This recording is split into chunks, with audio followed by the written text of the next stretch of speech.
macumbeiro, fala aí macumbeira, como vocês estão no dia de hoje? Hoje eu, Vitória e o Matuca viemos falar sobre julgamento e pecado. Esse é o nosso tema de hoje. E por que a gente decidiu falar de julgamento e pecado? Fala aí, Matuca. E aí, Vi, tudo bom? Tudo bom? A gente decidiu falar de julgamento e pecado, né? Dentro do podcast Macumbeiro, por que a gente vai falar de julgamentos e pecados, né? Porque isso tá dentro da Umbanda, faz parte da sociedade, né? O julgamento, ele tá em qualquer lugar. O pecado não deveria estar em todo lugar e a gente vai falar sobre isso. Então, quando a gente fala de julgamento, ele está em todo lugar, ele faz parte do dia a dia das pessoas, do ser humano, é um processo natural. Então, a gente tem que falar dele, né? Não tem como fugir disso. E faz muito sentido falar sobre julgamento sendo macumbeiro, né? E aí a gente vai entrar nesse contexto e as pessoas vão, pelo menos, entender o que a gente está pensando, né? Vamos lá. Então, a gente vai primeiro falar sobre julgamento, depois a gente fala sobre pecado, né? Beleza. Primeiramente, a gente fala do processo cerebral, né? O processo do ser humano. Por que isso acontece, né? O julgamento, ele é baseado em um processo psicológico e também tem uma explicação neurocientífica para isso, né? E aí, antes da gente falar, eu convido todo mundo para assistir no canal Neurovox, como eu já falei do Pedro Calabres, para que todos assistam no canal dele, com toda certeza absoluta, ele vai se aprofundar muito mais sobre o tema, ele tem muito mais embasamento científico para falar sobre os julgamentos do que eu, porque ele é um neurocientista, eu sou um curioso da neurociência, e são dois Por vídeos. pouco tempo. Por pouco tempo, isso a gente vai mudar. Vamos mudar muito. São dois vídeos que ele tem sobre julgamento. Um é sobre julgamento e o outro é psicologia do julgamento. É 1 hora cada um, mas vale muito o investimento do seu tempo, né? Vale muito ouvi-lo falando sobre isso, né? E aí, eu entro no seguinte tema. O julgamento, ele é um processo natural do ser humano. Você julga, eu julgo, todo mundo julga, é natural do ser humano.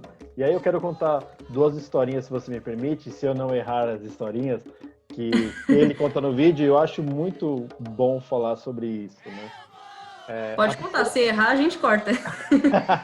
A primeira história são 2 irmãos.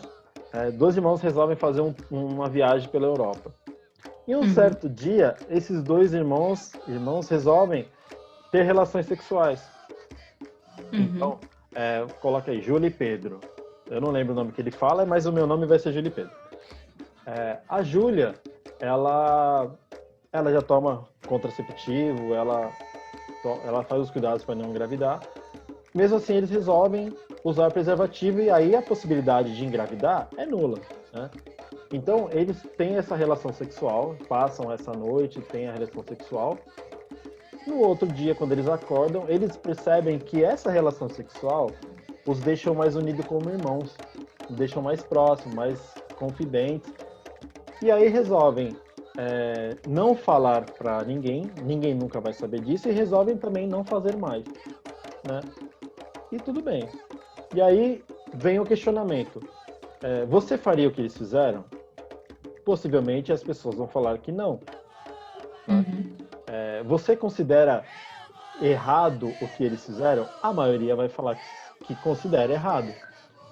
E a terceira pergunta que ele faz é: por que você considera errado? Alguém pode falar: porque pode nascer filhos com deficiência. Não pode, porque a gente já deixou claro nessa experiência, isso é um relato científico, né, uma experiência científica, que não dá, porque já tem o contraceptivo e o preservativo, então não tem como. Mas a família deles pode interpretar de uma forma errada. Não pode, porque eles prometeram sigilo absoluto e não vai acontecer. E vem vários questionamentos, e um deles chega uma hora que a pessoa fala: porque eu acho que é errado. É simplesmente cunho moral. Não existe um porquê errado. Não é, né? A definição de errado tá aqui, não na ação. E a segunda história é assim, e aí eu vou pedir para você participar da segunda comigo. O segundo relato, que também no vídeo ele explica, obviamente muito melhor do que eu, porque é a história dele. Um trem vem caminhando, vem vindo um trem, E aí no Já trilho sei do qual que trem é. tem 5 pessoas deitadas e tem uma pessoa no outro trilho. E você está perto de uma alavanca que vai movimentar esse trem ou para deixar ele passar e matar 5 pessoas, ou ele matar uma pessoa, né? Uhum. Você está do lado da alavanca que muda a direção do trem. Como você já sabe, então não vai ter graça eu falar com você. Mas o estudo científico mostra que mais de 90% das pessoas puxa a alavanca para matar essa única pessoa que está do outro lado. Porque é natural você pensar, vou deixar morrer 5 ou vou deixar morrer uma? Você vai prioritariamente tentar salvar a maior Mais quantidade de vidas. vidas, né? Só que aí a gente coloca, segundo experiência, as mesmas 5 pessoas estão lá, só que para salvar essas pessoas tem uma ponte. E nessa ponte tem uma pessoa grande que está curiosa e olhando lá para baixo. Se você empurrar essa pessoa, você salva os outros 5, porque o trem para e não mata as outras pessoas. Você empurraria essa pessoa? 90% diz que não. Por quê? Porque você já está envolvido emocionalmente, porque você vai ter que empurrar. Você não está fazendo o processo manual de alavanca. Você vai falar, eu não vou empurrar essa pessoa.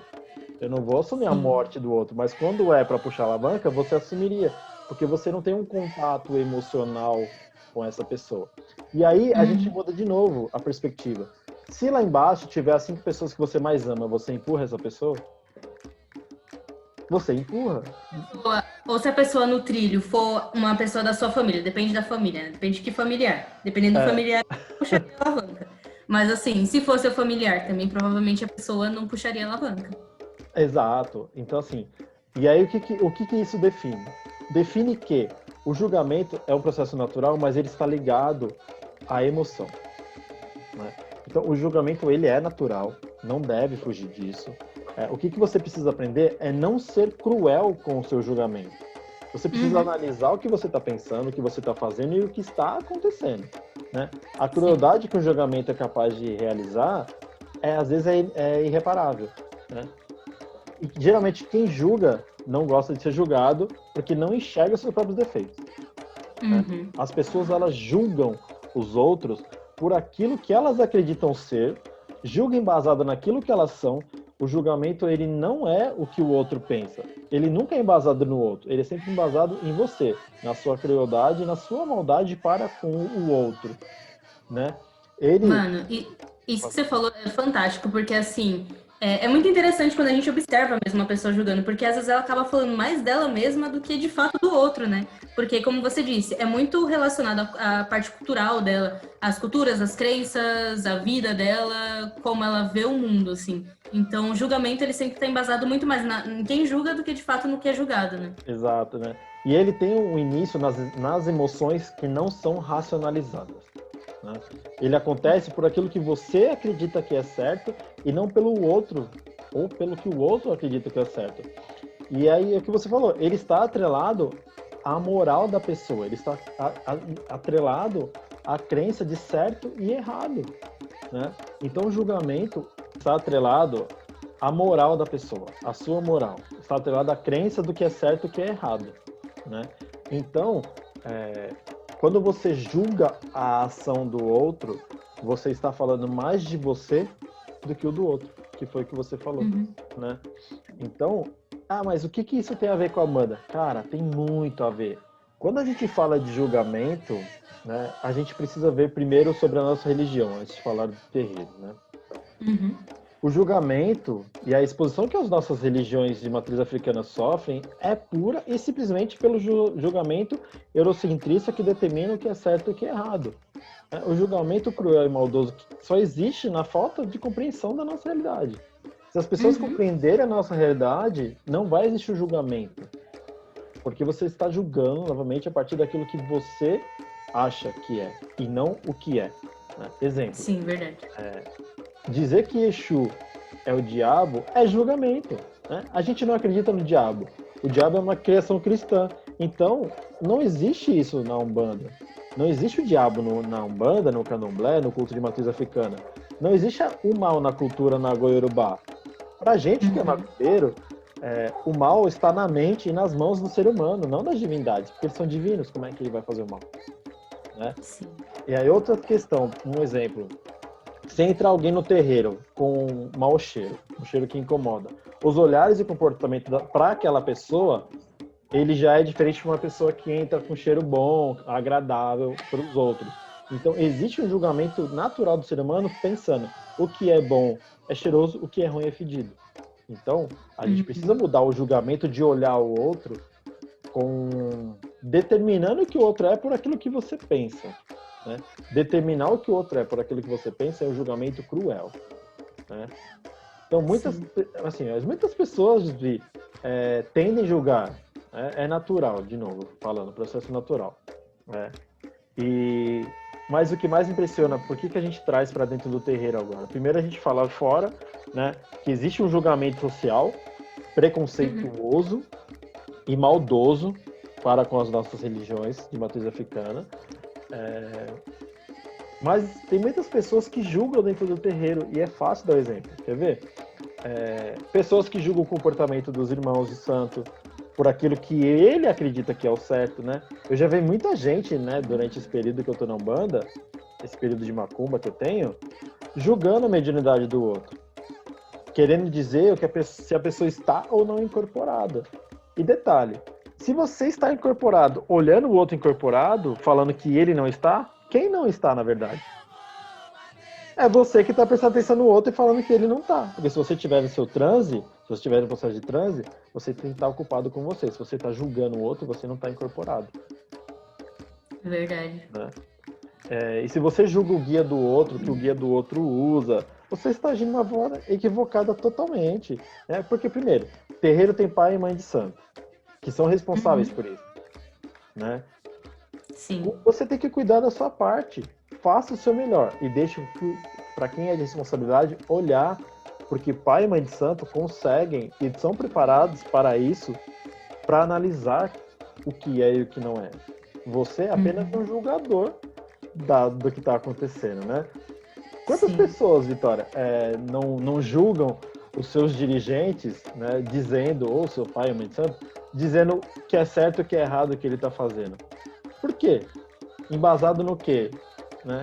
E assim, se você acha que o que o seu dirigente espiritual, seu pai e mãe de santo está fazendo está errado, sai de lá. Para de julgar, vai ver sua vida, para encher o saco. Né? Porque é isso que você está fazendo. Você está sendo maldoso com as pessoas que te acolheram.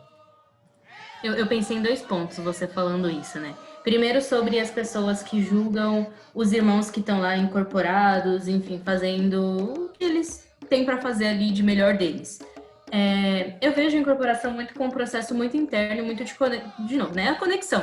Incorporação é incorporar literalmente conceitos ali, incorporar o seu guia, incorporar o que ele vem trazer para você. E eu acho muito interessante isso que você falou, que quando a gente para julgar o outro, quando a gente está incorporado, a gente não está de fato, porque a gente não está incorporando os conceitos, né? A gente está preocupado muito com o externo, então a gente está tentando trazer coisas para dentro da gente, quando o que de fato precisa fazer é as coisas que estão vindo de dentro para fora. E a gente procurar compreender essas coisas. E eu acho que é um processo muito de cada um, mano. Tipo, você com seu guia ali se desenvolvendo, crescendo e mano, aprendendo de fato. Acho isso muito foda. Muita gente que fala, né? Eu tô há 11 anos na Umbanda, praticamente, e... Cara, muita gente jogadora, muita gente, né? E o julgamento, ele gera o quê? Se você começa a julgar o seu irmão de santo, você começa a julgar os seus dirigentes, seu pai e mãe de santo, a única coisa que você começa a fazer, os seus julgamentos começam a gerar fofoca, intriga, picuinha dentro do terreiro. Né? Então, você tem que sair. Né? Você tem que sair. Porque não tá pra lá. O julgamento, ele é maldoso. Né? Obviamente, às vezes eu julgo e fico pra mim. No máximo, eu compartilho com a minha esposa para ver se ela interpreta da mesma forma que eu. Mas fica entre nós dois. Por quê? Porque eu sou pai de santo e ela é a mãe de santo. Mas, a gente como figura à frente, nós somos e seremos julgados. Eu entendo que isso é um processo natural do ser humano. O que eu não aceito é a maldade na qual o julgamento é feito. Né? Então, assim, Uma pessoa que, por exemplo, a Vitória me julgou. Ah, Matheus, eu acho que isso. Ok, você veio falar comigo. Você provou que você não está sendo falsa, mentirosa ou que é picuinha. Você quer simplesmente esclarecer. E é isso que é a diferença. O julgamento, ele vai acontecer. Cabe a você tirar a dúvida comigo. Né? É um exemplo que eu sempre dou. Né? E vamos falar de Exu, por exemplo. Né? Igual a gente já deu exemplo de Exu, falando que Exu não é diabo porque a gente não acredita no diabo. Exu. Eu trabalho com Exu. Exu meia-noite. Quando o seu meia-noite fala coisas boas, seu meia-noite é maravilhoso. Quando o seu meia-noite fala coisas que não é, que você não acredita, você fala que eu não estou incorporado. Entende? Quando é uma que coisa... você está interferindo, né? Exato. Quando é uma coisa boa para sua realidade, é sensacional. Quando é uma coisa que não é a sua realidade, você me julga, né? E isso vai acontecer sempre. As pessoas, elas têm a tendência de ser maldosas com seu julgamento, né? Ah, mas eu julgo, mas eu não tenho essa intenção. Você vai julgar. A questão é, o que você faz com o seu julgamento, né? Você guarda para você, você racionaliza, porque o julgamento é a primeira emoção que vem, é uma intuição que se torna emoção e é um processo neural, você não controla isso. Porque você tem toda uma estrutura, toda uma crença, toda uma moral criada dentro de um contexto social já, sem contar na sua casa, no seu dia a dia, no seu trabalho, faculdade, enfim. Você vai criando um conceito de ética e moral só seu, né? A sociedade te dá parâmetros, a escola te dá parâmetros, seu pai te dá parâmetros, sua mãe te dá parâmetros, seu tio, sua tia, sua avó, enfim. Você cria o seu conceito de moral e ética e você começa a julgar as pessoas a partir daquilo que você acredita.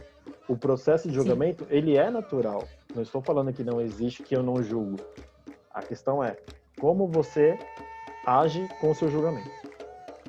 Então, Isso que você falou me fez relembrar outro ponto que eu ia falar, acabei deixando passar, que foi a segunda coisa que eu pensei. Para mim, dentro da religião, acho que o principal julgamento que eu tenho, Vitória, tô falando de mim, né? Quanto a outras casas. Eu sei que é errado, que cada casa trabalha de uma forma e tal, mas tem algumas coisas muito pontuais que acontecem. Tipo, eu participo de alguns grupos de Facebook, que é só de macumbeiro e tal, e o pessoal comenta. E que, eu não consigo não julgar, tipo, eu não sei se é por desconhecimento meu ou o que é. Por exemplo, vou dar um exemplo aqui de uma coisa que aconteceu recentemente. Uma moça postou perguntando se poderia acender uma vela para Exu e Pombagira na casa dela, na residência dela. E aí a gente falando que não, que o dirigente não deixa, porque pregando como se as entidades fossem ruins, como se fossem trazer desordem para a residência, como se fossem animais, sabe? Tipo, meio que nessa pegada. E ali eu fiquei muito julgando, de tipo, poxa, se a entidade vem trabalhar com a gente, pro nosso bem, pro nosso crescimento, por que ela é tão vista assim, dessa forma? Será que isso é uma culpa dos dirigentes? Será que isso é uma culpa da visão social? O que acontece dentro disso?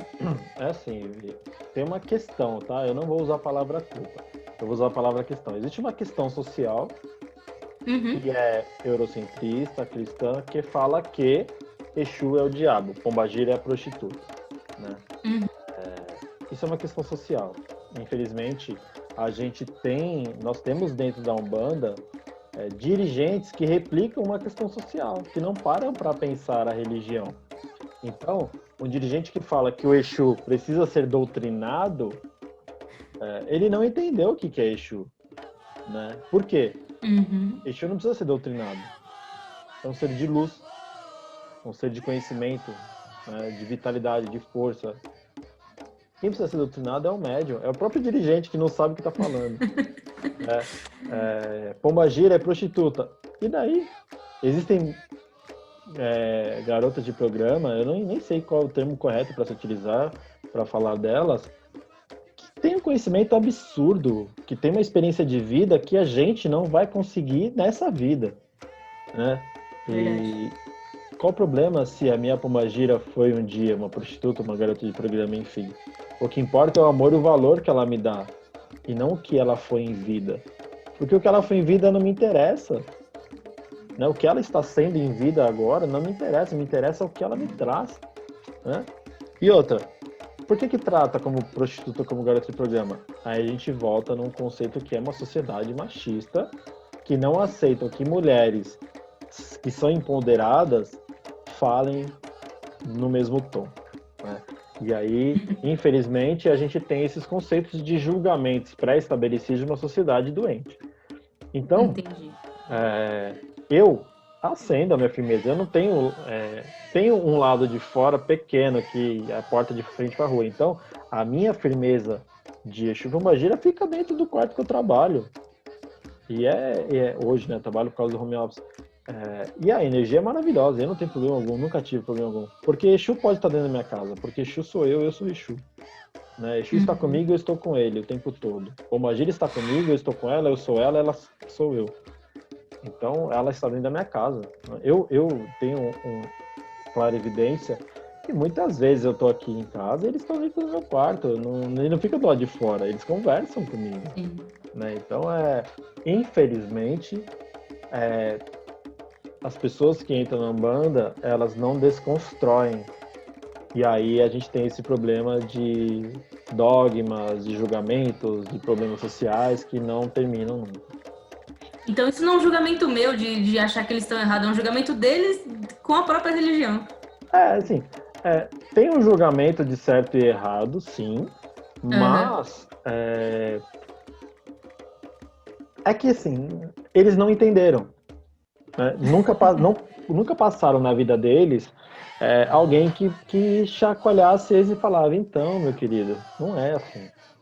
Não é assim que as coisas devem funcionar numa religião que foi construída para apoiar a sociedade. Desconstruir valores sociais impostos de forma indevida, valores que são de 1.500 anos atrás, racismo, preconceito, machismo, enfim. Né? Do cunhismo. Eu vou aproveitar essa deixa que eu lembrei agora. A gente entra num tema que a gente já citou, né? Mas a gente acabou não falando, que é o pecado. Dentro da religião, da nossa religião, né? Dentro da Umbanda, dentro da Macumba, existe pecado? Então, né? Pra gente falar de pecado, a gente precisa entender o que ele é. Primeiro, que o pecado é uma crença totalmente cristã. Né? Foi criada e instituída pela Igreja Católica, por Santo Agostinho, né? E assim como a gente falou sobre religião no primeiro podcast, o pecado também é um termo que só cabe dentro do catolicismo, dentro da Igreja Católica, de todo mundo que é cristão, enfim. Não cabe pra gente que é da macumba. A gente não acredita no pecado, né? Por quê? Pecado é tudo aquilo que fere a lei de Deus. Na minha forma de entender o mundo, o pecado é uma criação para limitar as ações que as pessoas devem ou não fazer, para que elas não pensem por elas, né? E aí, eu vou querer explanar algumas questões sobre o pecado, porque o pecado é isso, né? Ele se limita a tudo que fere a Deus.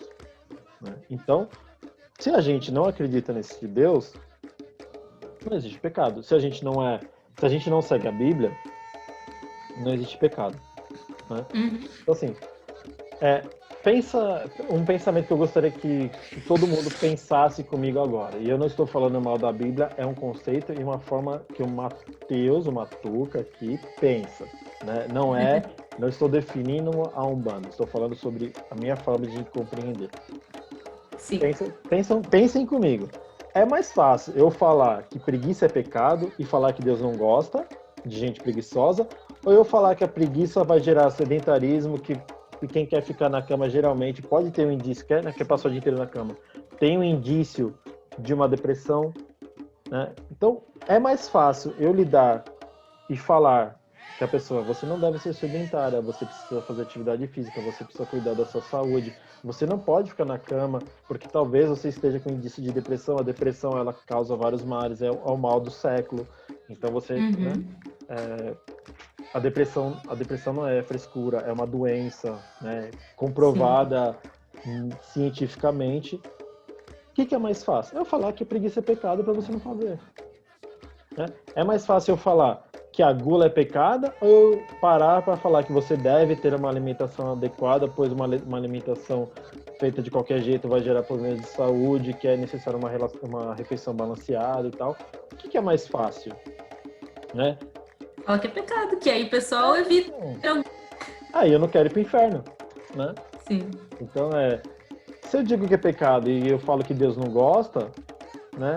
E aí, porque se eu tiver que despender o meu tempo para explicar e me aprofundar em temas como depressão, bem-estar de saúde e tal, é mais fácil eu falar que Deus não gosta, né?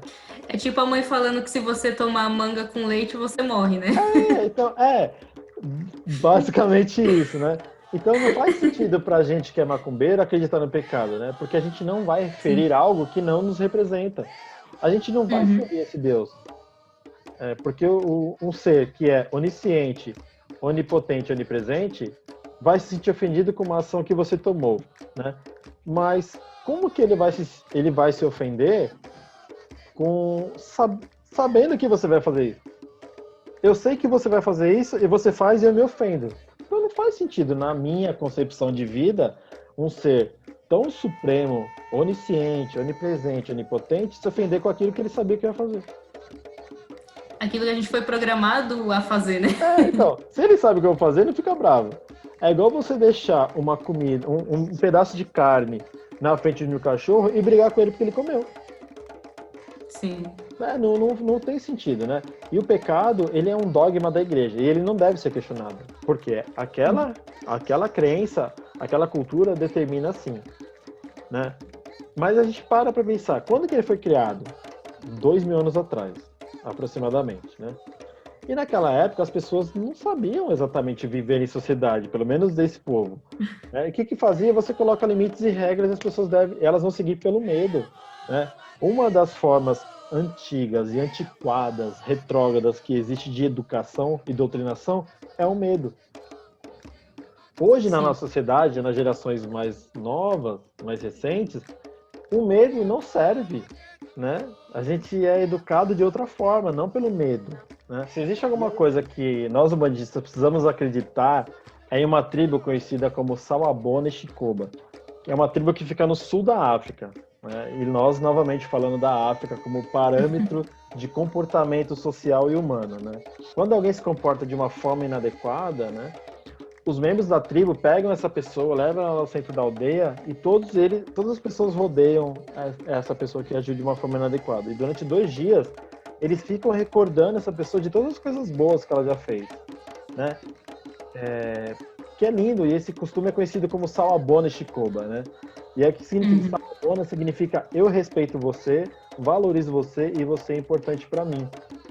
E a pessoa responde Chikoba, que quer dizer, então eu sou bom e eu existo para você. É um ato de reconhecimento de valores que as pessoas elas vão sim cometer alguns equívocos, mas isso não faz dela uma pessoa ruim, né? Não existe o julgamento, não existe o pecado, né? Então essa tribo ela deveria servir de exemplo social, né? E eles, porque assim, eles utilizam a linguagem de amor, ela utiliza a linguagem de benevolência, a linguagem de compaixão, né? Então, essa tribo, ela lembra diariamente que todos nós somos especiais e que às vezes a gente vai tomar uma decisão errada, uma decisão equivocada, mas a verdade é que a gente precisa parar de julgar, parar de acreditar em pecado e começar a tratar tudo com amor.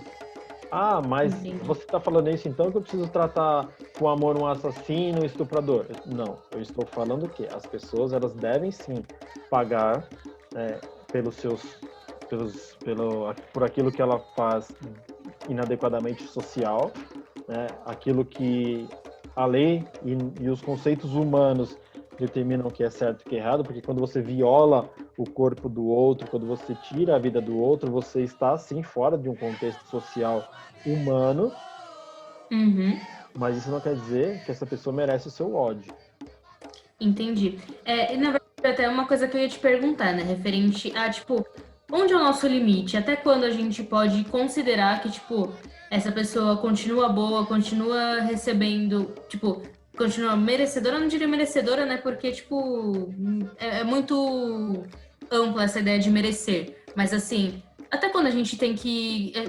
aplicando na sociedade hoje que a gente vive. Você acha que isso seria totalmente aplicável? Tipo, quando que a gente chega no nosso limite que a gente fala, agora não dá mais pra gente tratar com amor, com benevolência e dessa forma? Ó, Vitória, assim, eu faço parte dessa sociedade, né? Então tem coisas que eu, Matheus, não aceito, né? Mas eu não falo pela religião de Umbanda. Eu falo por mim. Quem fala pela religião de Umbanda é o Preto Velho. O que o Preto Velho fala? Ele recebe todos com amor. Eu, Entendi. Matheus, eu não consigo, exemplo, compreender esse tipo de ação. Eu sei que existem distúrbios psicológicos que fazem com que essas pessoas ajam assim. Existe muitas vezes o contexto social que essa pessoa está inserida, né? Então, eu não sou a favor da morte, da punição com pena de morte, enfim, mas eu acredito que as pessoas devem sim pagar pelos seus erros, né? Por aquilo que ele cometeu de infringindo a liberdade ou a intimidade alheia. A gente precisa parar de julgar. Parar de julgar não é aceitar qualquer coisa. Parar de julgar é simplesmente não apontar dedos e gerar mais problemas, né? Uma vez o David Dias falou uma coisa e eu trago muito para minha vida. Ele falou o seguinte: a linha entre justiça e vingança, ela é muito tênue, né? Porque, exemplo, novamente a questão do estupro, né? Porque é um assunto que incomoda todo mundo. É preso, né? E todo mundo sabe onde ele está. E aí as pessoas começam a gritar: justiça, justiça. Essas pessoas não querem justiça, elas querem vingança. Uhum. Então, nós não estamos preparados para Sawabona e Chicoba. Nós não estamos preparados. Mas essa aldeia socialmente está. E é um exemplo de como nós deveríamos nos comportar. Mas, infelizmente, hoje, respondendo a sua pergunta, a nossa sociedade não está preparada para isso. Seria uma Mas, construção de educacional, cultural, teria que, tipo, a gente começa agora com as próximas gerações para que isso seja trabalhado, né? exato. Eu também sou parte da sociedade e tenho as minhas falhas, como todo mundo, né? A nossa sociedade de hoje, no geral, não está pronta e preparada para Sawabona e Chicoba. Não está preparada. Não está preparada para olhar para uma pessoa que cometeu um ato grave e falar: eu respeito você, valorizo você e você é importante para mim. Não está. Né? Em sua grande maioria, seria demagogia e hipocrisia minha falar que estamos. Né? Principalmente que, dependendo do caso, eu também não estarei.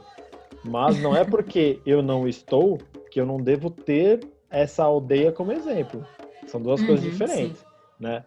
Ninguém é perfeito em suas ações, mas se a gente tem que absorver um ensinamento,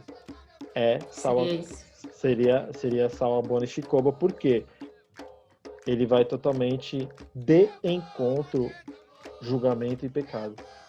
Para eles não existe isso. Para eles existe compreensão, amor, compaixão, dedicação ao próximo. Hoje dá para fazer isso no Brasil? Não dá. Não dá. Infelizmente não dá. Seria maravilhoso? Seria. Mas com tantos problemas e tantas coisas que acontecem, infelizmente não cabe. Mas pode, e você deve, eu pelo menos tento trazer isso para dentro do meu terreiro. Para dentro do nosso terreiro. Essas conversas, olhar para a pessoa que me julgou e falar: tá tudo certo. Eu sei que você vai fazer isso. Né? Acontece, exato. Mas tem limites também, né? Eu não posso permitir dentro de uma comunidade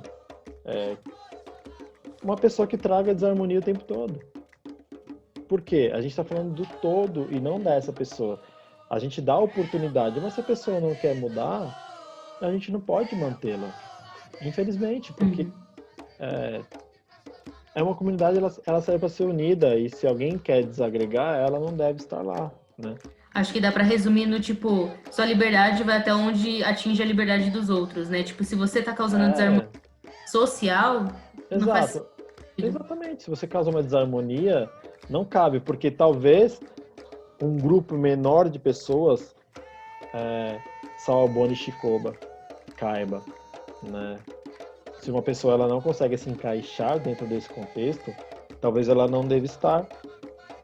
Ela que procura o contexto para ela, né? Mas eu tento sempre manter essa essa ideologia de vida, né? Essa Uhum. forma de viver, de pensar. Não é fácil, não é todas as vezes que eu consigo, mas é onde eu me espelho. Nos espelhamos, vamos falar assim, porque eu também acredito muito. Isso foi mais um questionamento a fim de Uhum. provocar mesmo, a gente gerar essa reflexão. Bom, eu acho que nosso episódio foi isso, né? Eu acho que, meu, foi foda demais, deu pra gente esclarecer muitos pontos sobre pecado dentro da nossa religião que não existe e que, tipo, dá pra gente olhar de uma forma totalmente diferente para essas questões agora. Agradeço muito a vocês que ouviram até aqui. Se tiver no YouTube, dê like, like e curta. Compartilha com os amigos, se inscreva no canal. E você, Matuca, tem mais alguma coisa para falar para eles? Só agradeço e a gente volta com mais assuntos polêmicos daqui para frente. Sim, sempre provocativos. Beijo, Vi. Obrigado. Beijo, tchau, tchau.